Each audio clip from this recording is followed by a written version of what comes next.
Good evening, everyone, and welcome to our ongoing series of Zoom classes presented by the Granite Family History Center here in Sandy, Utah.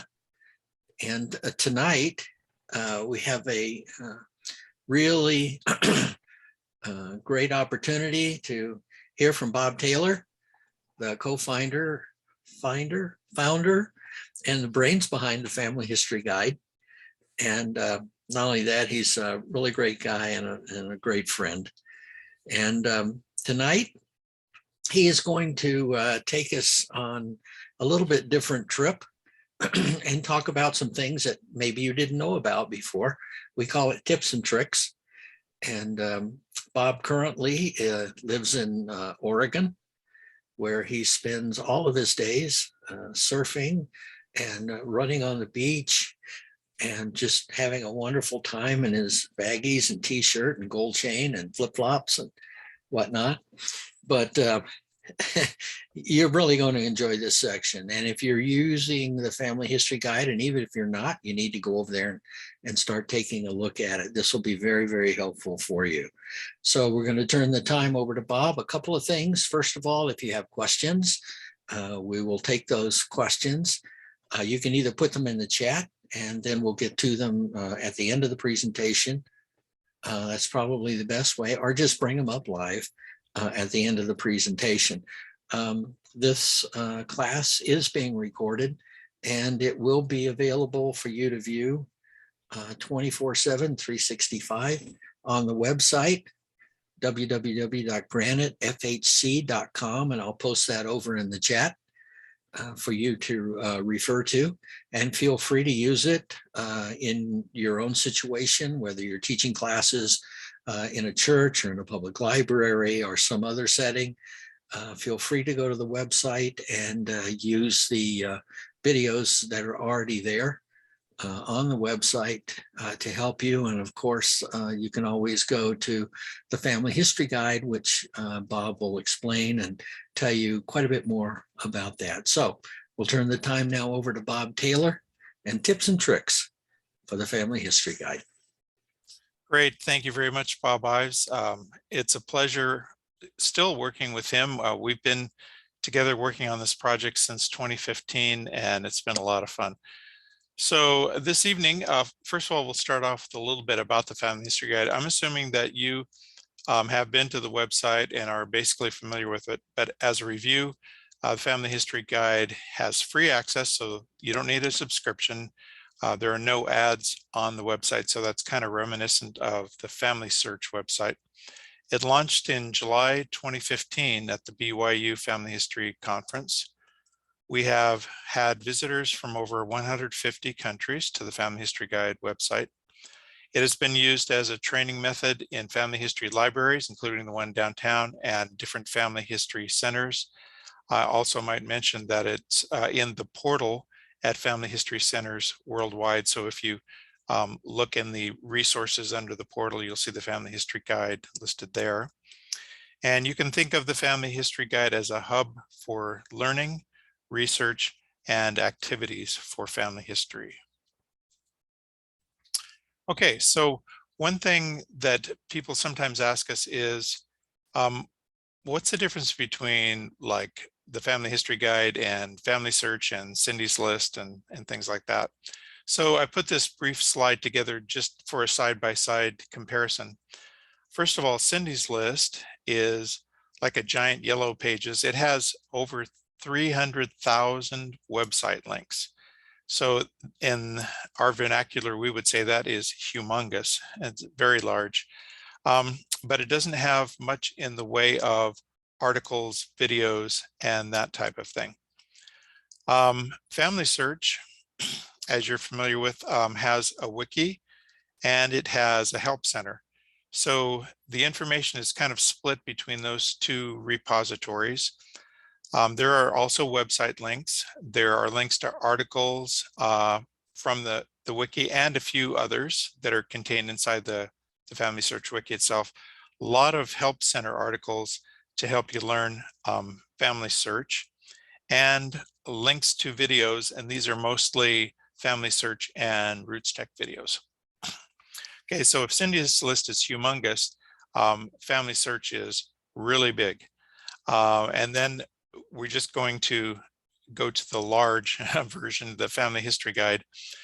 We also have web links, links to articles. We would have, I think what you might say, more of a variety of articles, because we point to articles and videos from the partners as well. So we point to a lot of Ancestry, Find My Past, My Heritage articles and videos, plus resources from a lot of different websites and blog sites, which you may not find in other places. We also have videos embedded throughout the Family History Guide.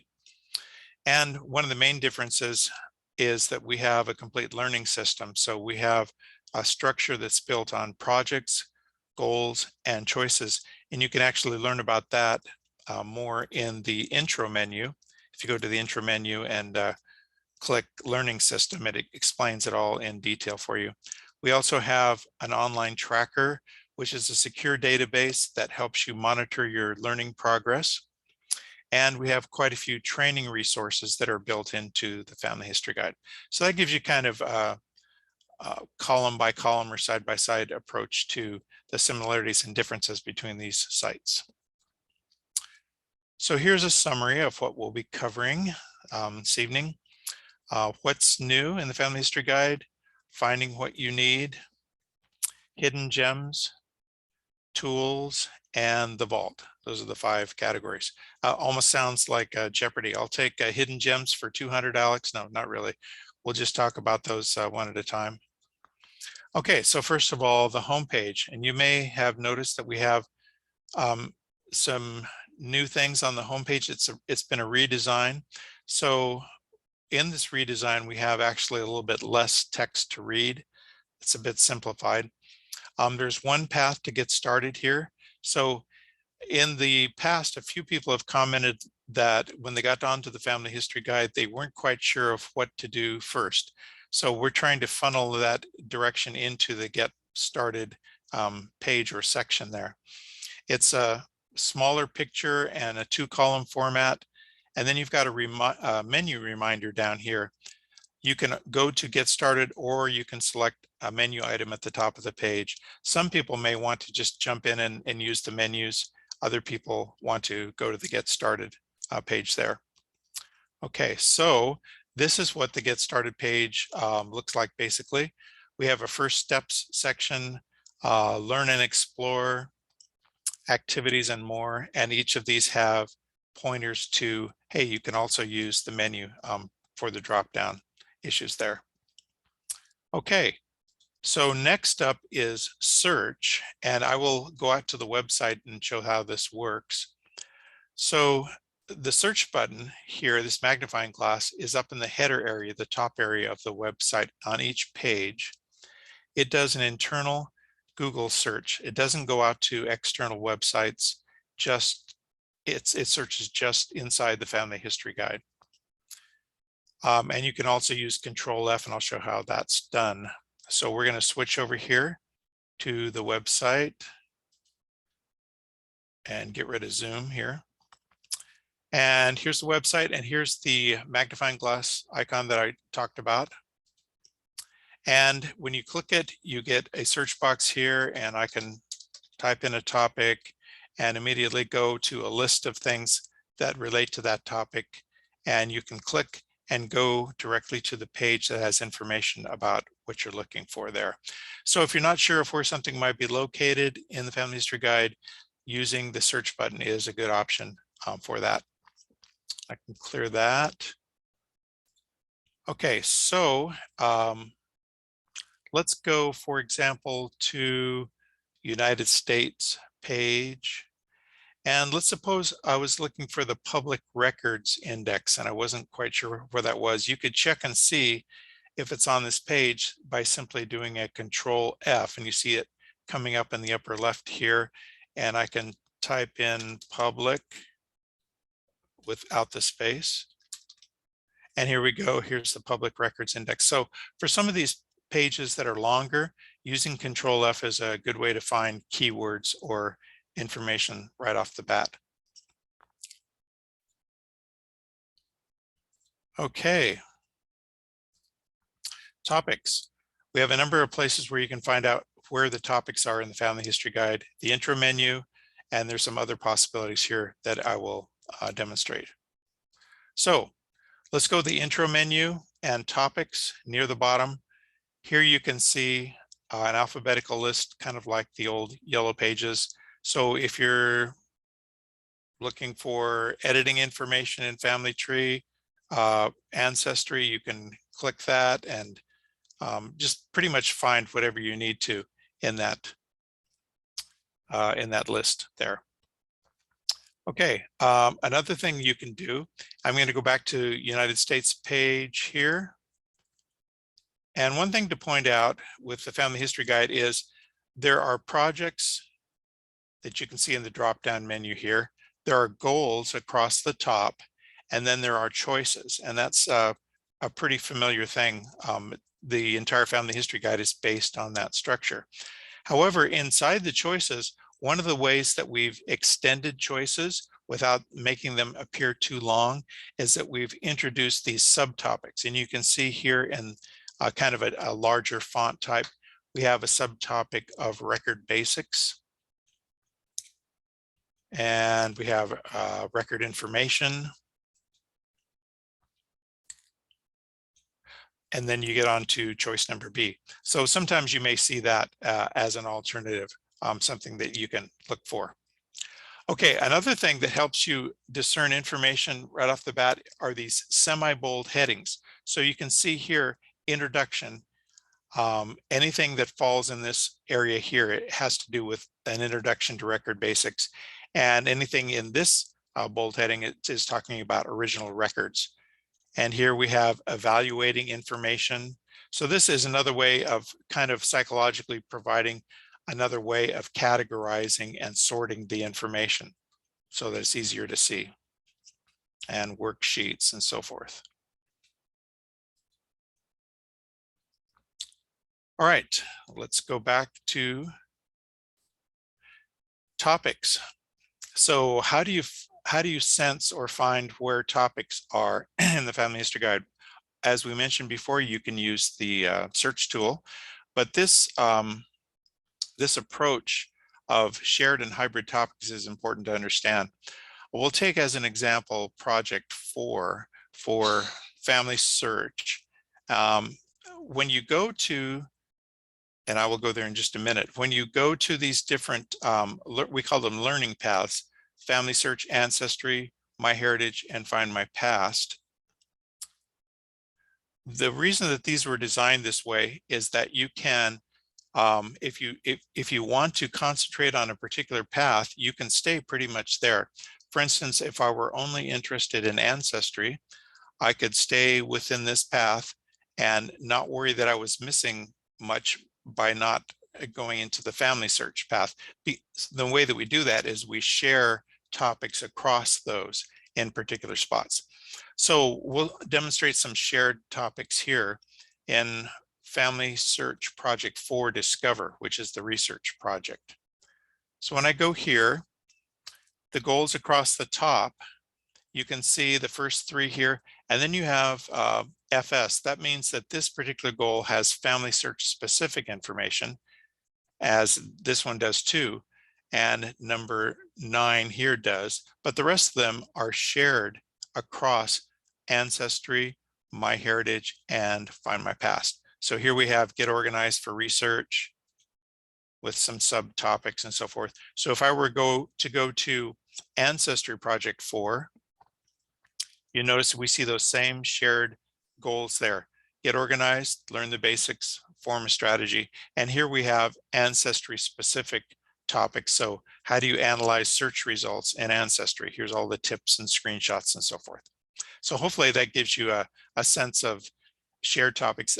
They also occur in other places in the Family History Guide and other projects. So they happen in a few places, but this is the place where perhaps most of them reside. All right, let's go back to here. And we have on this slide a brief discussion about hybrid topics. So a hybrid topic is something that has 2 components in the title that you might be looking for. So some examples, Irish settlements in Canada, or tracing female ancestors in newspapers, or African American resources in New York. So if you're thinking about those types of things, generally you would look for the second category in a hybrid topic. So Irish settlements in Canada, you would go to Canada and look in the immigration goal. Female ancestors in newspapers, go to newspapers, and then you may find you can do a Control F or look at the subtopics to find out where it talks about finding female ancestors. And African American resources in New York, go to New York goal number 1, and there's a section on ethnic resources, and you can find that information there. One notable exception to that, for immigration into the United States, look to the home country. So that would be the first in the list. So if you're looking for immigrants from Belgium to the United States, you would look in the Belgium country page under the immigration goal and find resources for US immigration there.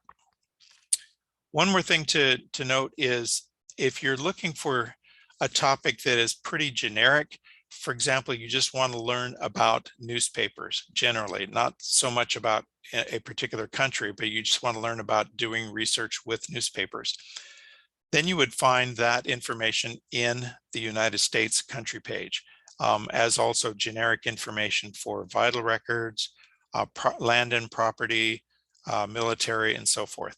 And then you can branch into the other locations for geo-specific information there. Hidden gems. Okay, this is one of the cool things about the Family History Guide, is that everybody can find something that they really like or are surprised about or never knew about and so forth. We call this just-in-time learning, and hopefully you'll discover articles, videos, and databases that you need. And like this lady is showing in the picture, she found something that she needed. So I wouldn't presume to tell you which things you need to find, but you would assess what you're interested in and then go down the paths and see what you can discover. We had recently a meeting with one of the directors in the New England Historical Genealogical Society, and he was remarking about our website that it was kind of like a shiny object experience. He just had so much fun, and he was jumping all over the place because he was discovering lots of cool things. And he had a certain project that he was working on, and it was kind of hard to focus on it for a while because there were just so many fun things to see. So there are lots of hidden gems out there. Talking about hidden gems, here are a few of the things. There are video handouts available, and then some other projects such as HELP, technology, and DNA. So let's take a look at these. We're going to go back to the website. And in the United States page, let's go to goal number 2. And we're going to scroll down a bit to jurisdictions. This is talking about records, locations, and so forth. Here we go. And we have this. So this pretty much is this is a BYU video here. And then there's a family search video here. Let me scroll down just a bit here. This family search video, locating records, 4 minutes and 32 seconds. When you click on those family search videos, most of the time you're going to get the opportunity to see a handout as well as the video. So you could watch the video here, or you can scroll down a bit and you can find this handout, and you can click on that and find summary information about whatever item that you're needing to find. So that's a good resource that is available to you. Okay, let's take a look at some other projects. We mentioned HELP, technology, and DNA.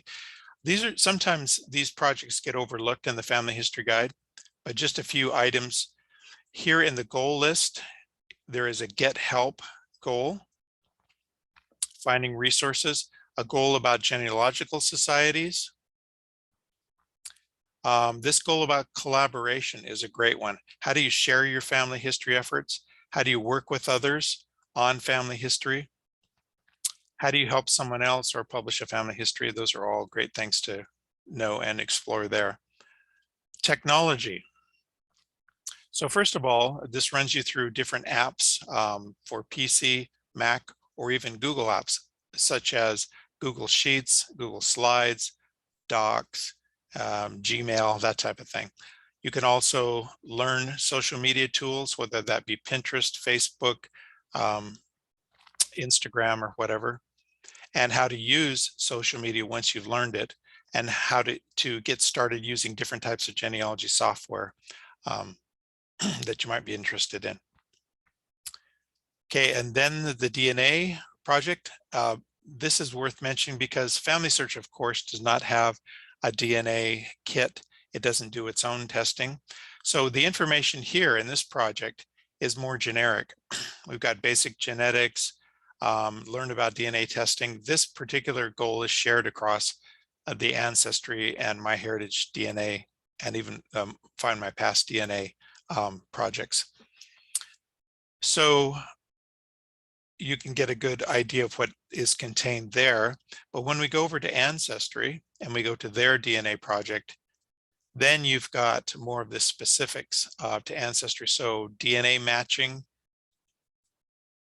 This has information about Ancestry DNA tests and the screenshots and steps that you go through, so forth. Same with MyHeritage, Find My Past. Okay, so those are some of the other hidden gems there. Right, one thing we need to be careful is don't miss the databases. So there's a lot of attention put on the learning paths, and you have articles and videos, but as you get into the country pages and United States state pages and England county pages and so forth, you're going to find links to databases. These are typically listed after the articles and videos, and we point to databases that are free to access. That's a model that we try to follow pretty much throughout the Family History Guide. We don't point you to paid resources, we point you to free resources. A few exceptions are that we point you to Ancestry, MyHeritage, and Find My Past, although Latter-day Saints can get those access to those sites for free, and you can also access those sites for free at any of the family history centers as well. But we want to be sure that cost is not a barrier so that you're able to access these databases and find what you need without having to sign up and pay, that type of thing. Okay, before we go into tools, I just want to show a bit about databases. So we're going to go here and we'll go to countries, and let's try British Isles, Ireland. And we'll go to, we're in goal number 1. If I scroll down to choice B, go deeper into Irish research. Here's your links to articles and videos. And here we have 5 different databases, or 4 actually, that you can use here with some videos. Here's the 5th one down there. So you could click and explore databases there. So look for these. They're by themselves, they don't have the visual cues, but they're wonderful and very useful for your research as well. The idea is you read an article or watch a video and then you dive into a database. All right, now let's go back to tools. Okay, we have a number of tools in the Family History Guide that help you accelerate your research and do more with the time that you have. So we have language translation via Google Translate. We have info buttons, quick links, county resources and country provinces, selective print, stars, and quizzes. Those are some of the tools that we have. So let's take a quick tour through those. All right, first of all, select language. So in the header area, Up at the top, you can click select language and you can pick whatever language you want. So I could get the family history guide in Spanish here, and I could go back and change back to English. Info buttons. Okay, let's go to United States goal A1. And if I scroll down a bit here, this video right here has an I button, which means that it has info links. So when I click on the I button, notice that there's a list of bullet points here, and these serve as markers for what you would find inside the video. So if I wanted to go to this topic about examine the image, I would click that, it would start up the video, and it would go. So basically, not only can you see the subtopics that are inside the video, but you can instantly get to them wherever you have this I. And here's another one down here. You can click on that, get the list of topics, and jump right in to find whatever you need. We also have a few info buttons for articles. So let's go to goal B1, vital records. And if I go down here, you see this I is for a Family Search Wiki article. Vital records of each state. Interesting. And there you go. So very easy to find out, first of all, what's in an article. And these would be longer articles. If the article is very brief, then it doesn't make much sense to put in these sections. But for longer articles, you have these guideposts, and you can jump immediately to the links as well. Okay, so while we're in the neighborhood, this is something that's relatively new. You notice up here in this first article, it says U.S. Vital Records Handout and Quiz. Yes, you can actually take a quiz that pertains to that particular article. So I'm going to click quiz here, and you could just start the quiz and go through their multiple choice and different things. But this is a good way to test your knowledge of important concepts that you've been reading about. Another way to get to quizzes is in the trainers menu. You go down to quizzes here, and here you'll find kind of the whole thing. An overview quiz, quiz by family search, by goals, ancestry. And then down at the very bottom, you can see a list of all of the United States article quizzes. We're looking at this Vital Records handout, and here's a bunch more there. And we'll be expanding those in the future to add different quizzes. So these are great for personal knowledge, or if you want to use them as training resources as well, they can be pretty helpful. All right. In previous webinars, we've talked about quick links. So let's demonstrate some of those. Let's go back to United States, and we're going to go to California. So this is in the states selection list here. I'll click California. And basically anywhere where you see a lightning bolt, you have quick links. So briefly, I can go and scroll down, and I will see this list of quick links here. And I've demonstrated this before, but basically Family Search California Birth Index, I could click the quick link, and immediately I go to the search screen for that particular item. I didn't have to kind of navigate all over Family Search. I got there in one click, which is very helpful. One thing you might not know is that there are these more links for a lot of these quick links. So when I click the more in parentheses here, what I get is I get the description. So this is how I would use the California Birth Index. What's in the collection? What are some strategies? How do I use it? How do I analyze results? And so forth. So Family Search has done a good job with that. Ancestry tends to include those types of things right in the record collection screen, so they don't have separate pages to go through there. So what shows up as a quick link and what doesn't? The criteria we use is that record collections need to have 50,000 or more records. before we include them as a quick link in the family history guide. If we included all the smaller ones, there would be thousands and thousands of quick links, which in many cases would be very specialized and not of as much interest to people. But if you need to access one of those smaller record collections, then the thing to do is to go out to Ancestry or Find My Past or whatever, and just search through their record collections there. Okay, one other thing to show about quick links. Let's go across the sea here. We're going to go to France. And goal number 3, you'll notice has a, oops, I'm still in, sorry, I didn't make it to France. I got stuck in California. I guess they revoked my ticket or something. So we're waiting for the airline to get across to France here.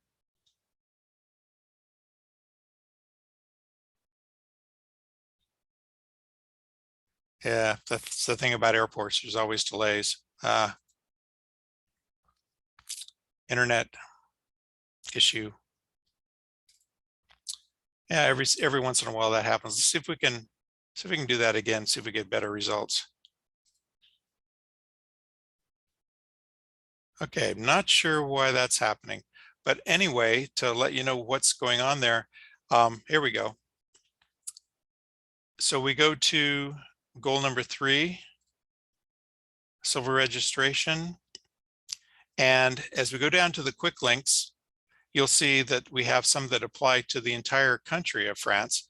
And then we have some that are specific to provinces. So if I click that provinces link, then I get a very long list of quick links alphabetically sorted by the province in France that they have to deal with.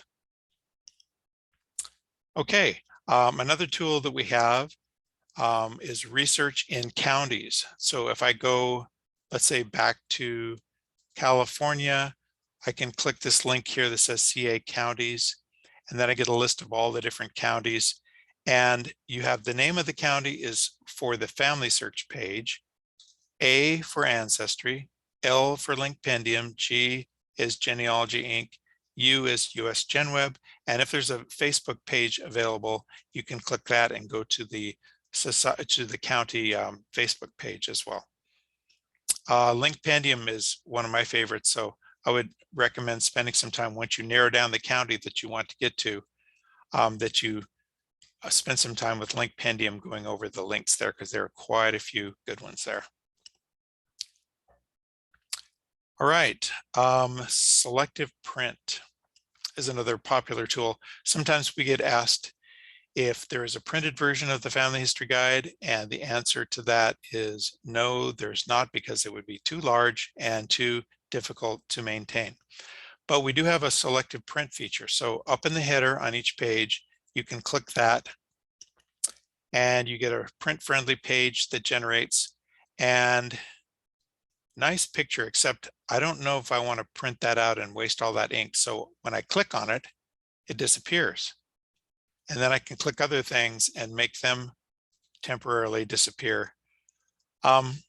So basically you can customize whatever you want to print. If you mistakenly excluded something, it's pretty easy to get it back. You just click this undo button until your items come back.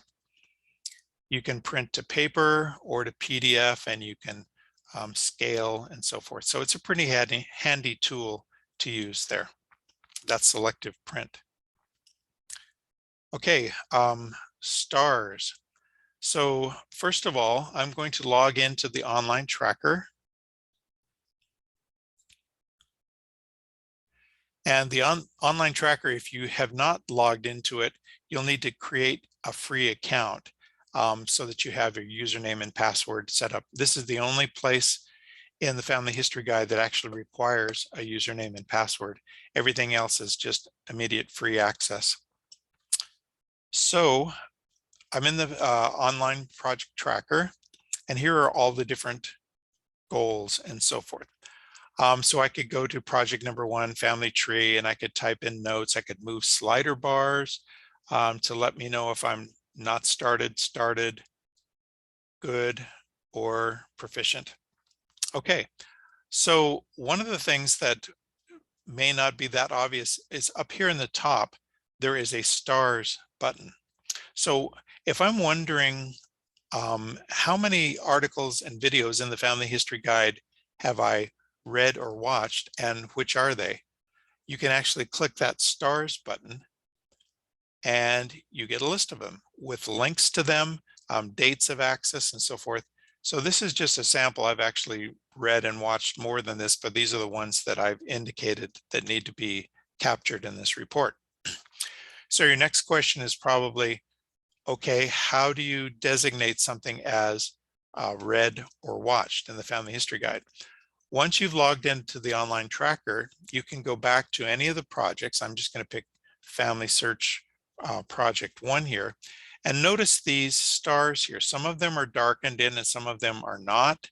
You can click to darken a star, and that means that you have read that particular article, or for a video that you've watched that video, and so forth. And that's how you designate that these will show up in a report, in the STARS report in the online tracker.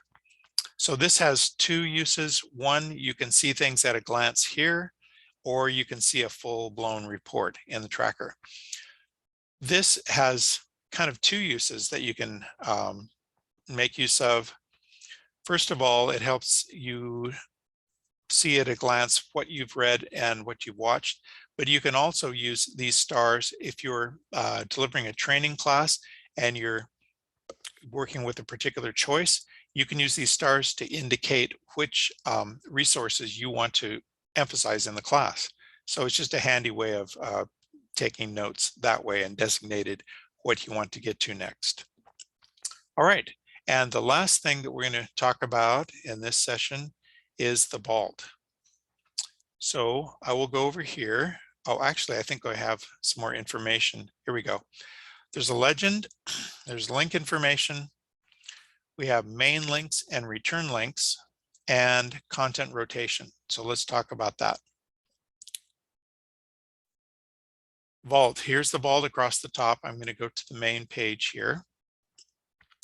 And first of all, you have these shortcut links up here. So you can get to any of these vault topics that you want to by using these shortcut links.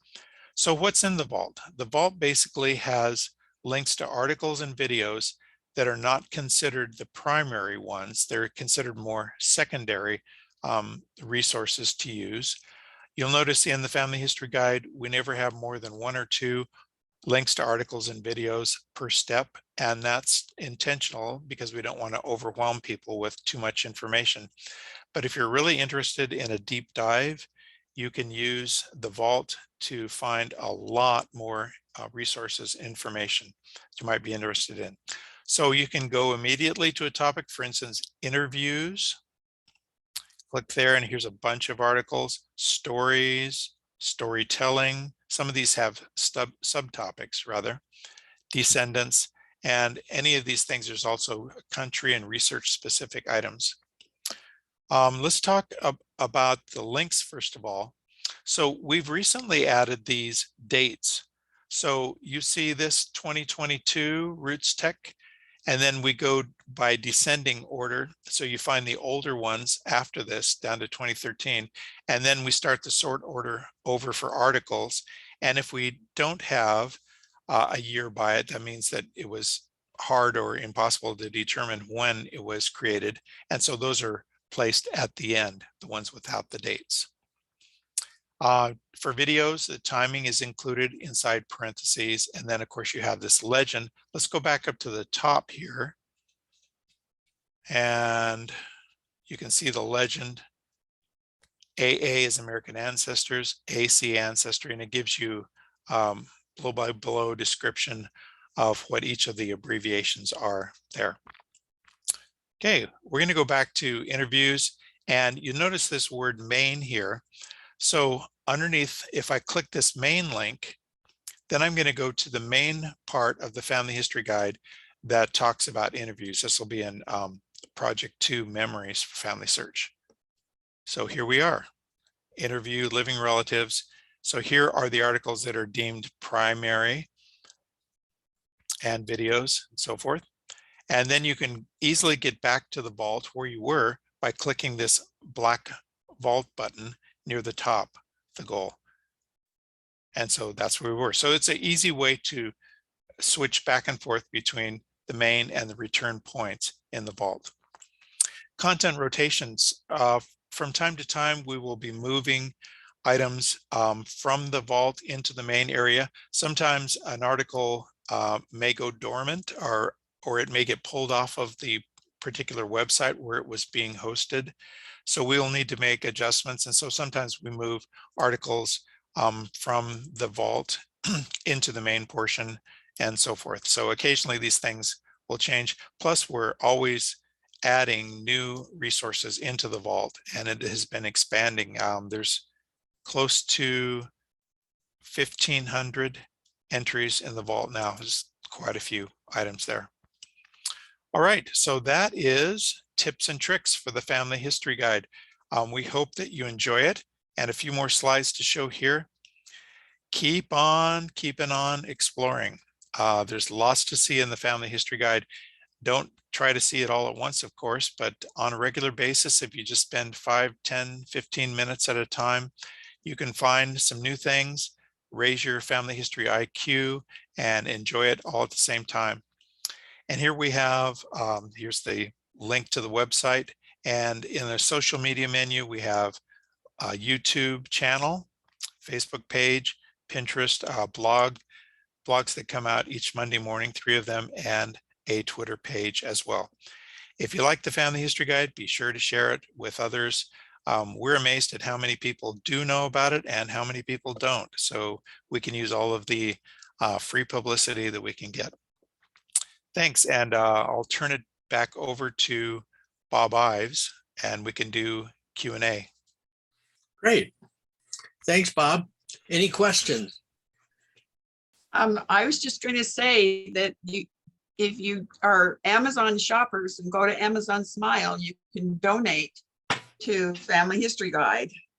And there are other places. Yeah, show us there. Yeah, there we go, right there. So here's Amazon Smile, and I have some very good friends who support us wonderfully through Amazon Smile. And then there's a donate button there where you can donate and use PayPal or Visa or card or whatever, and use other types of donation platforms, charitable giving things.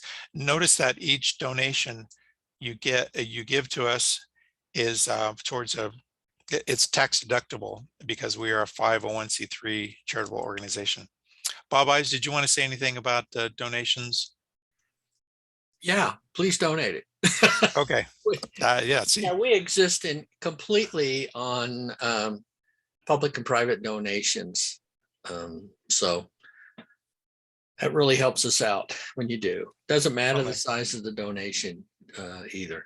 So whatever. But Amazon Smile is a really great way to do it. I think my wife and Bob's wife are probably 2 of our biggest supporters, especially around Christmas time on Amazon. Stuff. Yeah. So in the media menu, there's media resources. You can also order pass-along cards, and these are really cheap, but it is a way to donate to the Family History Guide and to get some cool cards that you can pass out to friends or organizations. So any other questions? Just a reminder, you can go to the website, and I put it in the chat, and download that. We have on our YouTube channel, for example, there's a whole library of videos. What's our video count now that we've produced? Oh, let's see. I think it's over 200. Did you know? Yes, I did. So we have about 2,400 subscribers and about 200 videos. We have everything from these 20-second spotlights up to hour-long. And then we have quick research basics. So lots of great stuff here. James Tanner, Miles Meyer, Catherine Grant, and others have contributed a lot of these. So. And we also, if you go to Roots Tech on the Roots Tech Connect online, we had a virtual booth there, and there are a lot more presentations and information there on the guide on the Roots Tech Connect page as well. And Right, that'll be up for a year. So yeah, you can search on that for the Family History Guide Association and find all of the tips and tricks and presentations and different videos there. yeah, so great. Any other questions about the Family History Guide itself or the association, or tips or anything else? Feel free to contact either Bob and I on the guide. If you go into the contact us spot Right there, up here in miscellaneous, contact us. Just Just- fill out the form and let us know. Yeah. If you find something you think needs to be added, or if you have an opportunity where you need some help with training or anything like that, happy to do that. and let us know if you're using the guide, what's worked well for you and whatnot. There's a whole section on testimonials there that you can read through as well. So there's also another presentation that is also up on the Granite FHC site. It's an introduction to the guide, and it shows a lot of other areas for the guide as well. So, and there's also, I think there's another one up there that I did it specifically for consultants, Temple and Family History consultants, and ones that are working in family history centers, and the best ways to utilize the guide and helping people that you're working with as well. So great. I'm not seeing any more questions, but Bob, thank you very much. Good to see you again. Good to be seen. Take care. Thank you all for attending tonight, and our next class will be next Tuesday. So be sure to get the word out and have people join with us. All right. Thank you very much. Have a great evening. You too. Bye-bye.